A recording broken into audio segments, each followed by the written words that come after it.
ce nouveau guide suprême, il devient immédiatement une cible pour les Israéliens, une cible pour les Américains? Ça paraît absolument évident, d'autant que le président Trump avait dit qu'il voulait être impliqué dans le choix du successeur de Khamenei, ce qui est quand même une idée un peu bizarre. Enfin, on n'est jamais surpris par le président Trump, puisque nous savons que ce sera toujours bizarre.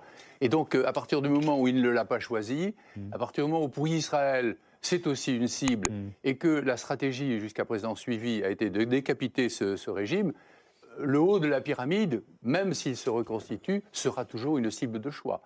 C'est une stratégie qui est à peu près la seule que sont capables de mener des forces stand-off, c'est-à-dire qui ne sont pas sur le terrain. Encore qu'il y a très certainement certaines forces sur le terrain, mais ce ne sont pas elles qui appliquent cette politique brutale. Il n'y a pas d'autre choix. Donc, petit à petit, et on voit que le pouvoir iranien, et vous en avez parlé, madame, est assez résilient. Le deuxième est déjà choisi. On sait qu'il va peut-être mourir. Regardez ce qui est arrivé au Hezbollah. Tout ça est tout à fait évident. Le troisième doit mourir de peur. Enfin, je ne sais pas.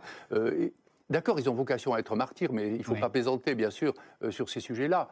Mais quand même, ça doit être assez terrifiant de voir avec quelle efficacité la tête de ce régime iranien peut être frappée. Donc il y a beaucoup de peur, chez eux aussi, et ça engendre bien sûr la terreur dans laquelle ils maintiennent le peuple iranien.